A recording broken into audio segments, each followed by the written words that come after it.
Algum tempo,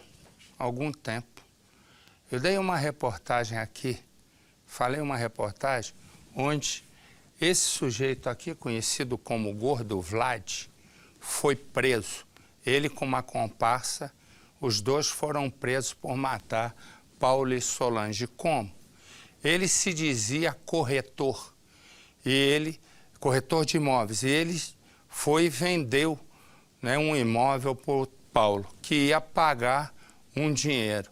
Na verdade, no meio do caminho, ele parou, o casal ligou para o casal, que estava indo na direção dele, só passa aqui em casa e tal.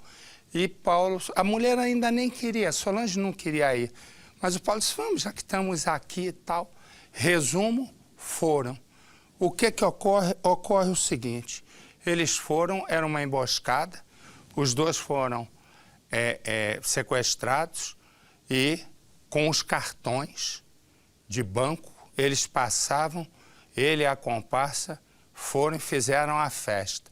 Depois eles decidiram matar o casal. A questão é que agora a polícia descobriu que os dois, esse e a parcela dele, tiveram a ajuda de pelo menos 5 outros criminosos. A polícia já prendeu 3, faltam 2, mas a história começa assim.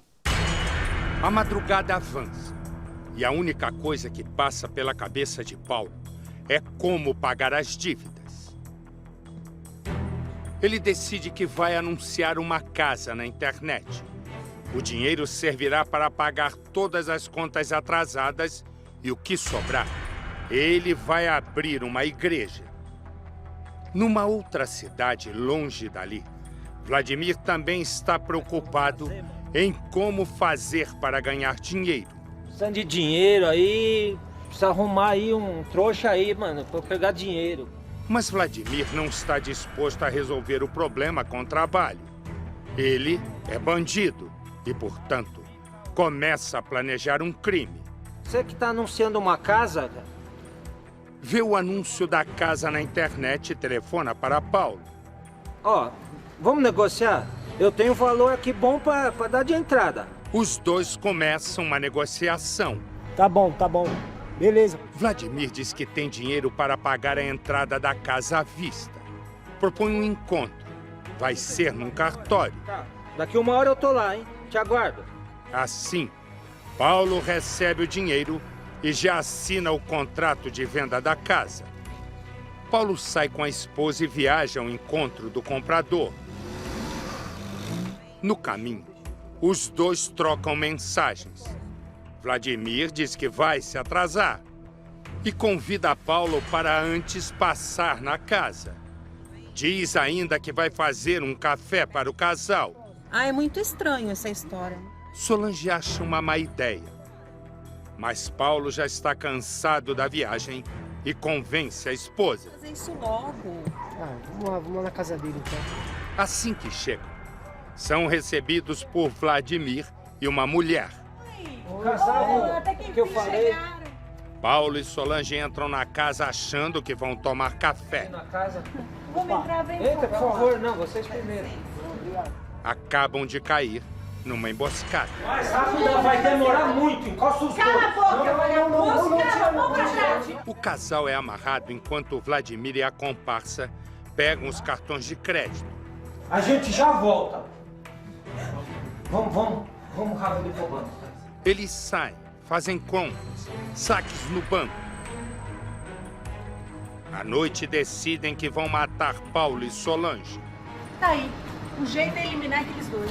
Eu acho que é. A gente elimina e pronto. O casal é colocado amarrado no porta-malas do carro e levado para uma estrada de terra. Os assassinos colocam fogo no carro e fogem. Depois dos assassinatos, Vladimir e a comparsa continuam a fazer compras com os cartões do casal. A polícia vê as imagens e, pela placa do carro, chega ao assassino. Achei o carro.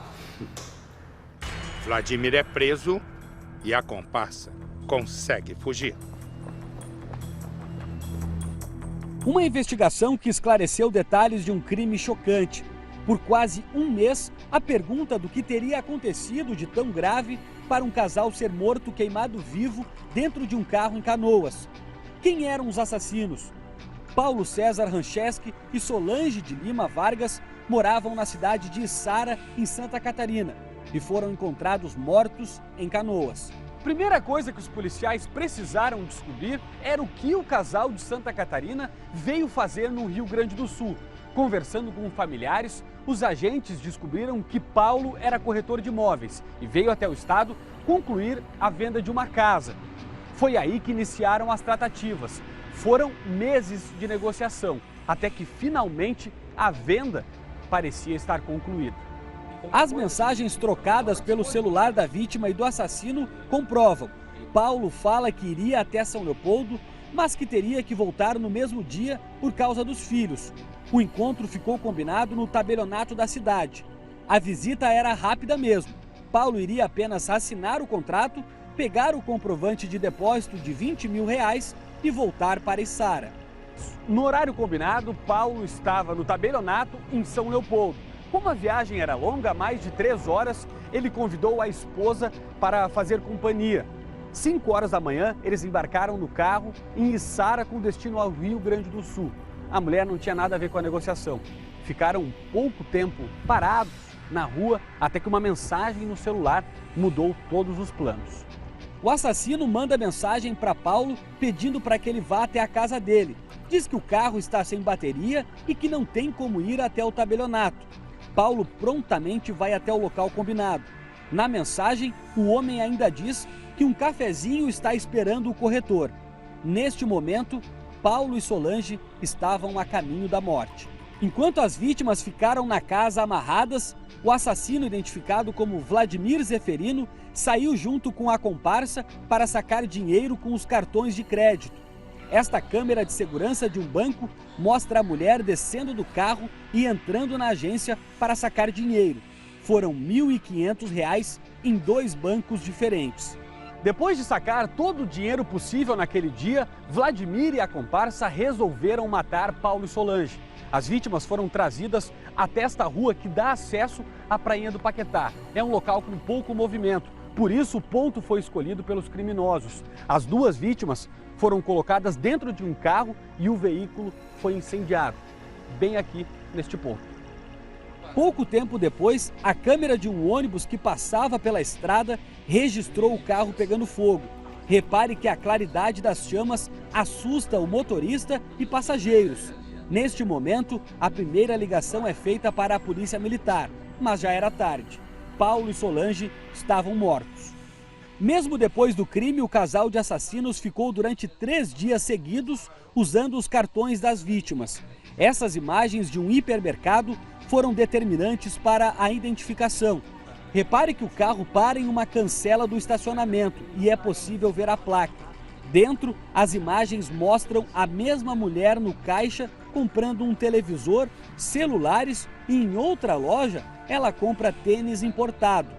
2 dias depois do crime, Vladimir vai até o cartório e assina o contrato de compra da propriedade em Içara.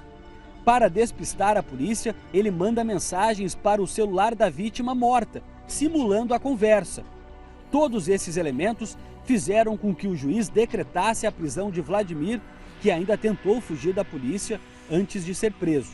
Gordo Vlad, como é conhecido, planejou e articulou a morte do casal catarinense Paulo César Rancheski e Solange de Lima Vargas. Ele, corretor de imóveis, oferecia uma casa no balneário vizinho à cidade de Içara. Gordo Vlad queria o imóvel para agradar a amante. Paulo foi a vítima de ocasião. Vladimir chegou a mandar mensagens para Paulo dizendo que o esperava com um cafezinho para assinar a transferência do imóvel. O que a vítima não sabia é que na casa do suposto comprador, um assassino contratado já o esperava armado. A vinda de Solange ao Rio Grande do Sul não era esperada, mas também não mudou em nada os planos do mentor do crime. Dias antes, Vladimir entrou em contato com Rodrigo Schlichting de Ávila, bandido conhecido de Esteio. Vlad queria que Rodrigo contratasse matadores. Essa intermediação custaria R$ 5.000. Outros 10 mil seriam pagos aos executores do casal. Rodrigo então recrutou João Marcelo Dias, Diego Ribeiro, conhecido como Sapão, Evandro Padilha, o ET, e Everton Machado de Borba, que atende por véio. Na noite que antecedeu o crime, Sapão dormiu na casa de Vladimir em São Leopoldo. Quando o casal chegou, foi rendido, teve as mãos amarradas para trás com auxílio de um lacre plástico e tanto o marido quanto a mulher foram amordaçados com um pedaço de fita tape. Eles só podiam falar ou escrever as senhas dos cartões de banco. Aí entra outra criminosa. Kelly Cristina foi contratada por Vladimir para realizar os saques no banco. Ela, que tem uma doença terminal, receberia R$200 para o serviço. A mulher não sabia que o casal seria morto em poucas horas. As investigações apontam que das 10 horas da manhã até as 5 horas da tarde, Paulo e Solange sofreram tortura psicológica, amarrados e amordaçados no sofá da casa de Vladimir. Gordo Vlad chamou então 2 comparsas para o quarto e aí veio a sequência de maior crueldade com o casal. Kelly responde por furto qualificado. Estão presos Rodrigo, Diego Sapão, João Marcelo Dias e Gordo Vlad. Ele responde por associação criminosa, extorsão, 2 homicídios qualificados, furto qualificado e fraude processual. Se somadas, as penas ultrapassam 100 anos de prisão.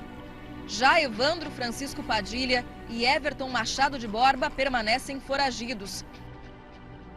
E eu vou direto conversar com a nossa Lisandro Gato, que a nossa Lisandro tem mais informações sobre a morte do casal Paulo, né, e Solange, e sobre os 2 que ainda estão foragidos. Diga lá, Lisandro, boa tarde. Olá, boa tarde a todos. Olha, Marcelo, o motivo desse crime foi meramente financeiro e o Gordo Vlad escolheu essas vítimas de maneira aleatória. O que a polícia também descobriu é que toda a ação foi premeditada desde o início, até porque o Gordo Vlad nunca teve esses R$80 mil que ele prometeu pagar ao casal catarinense pela venda desse imóvel. A polícia agora realiza uma verdadeira caça ao Everton e ao Evandro, que permanecem foragidos e que participaram desse crime que pela crueldade chocou até mesmo os policiais, Marcelo.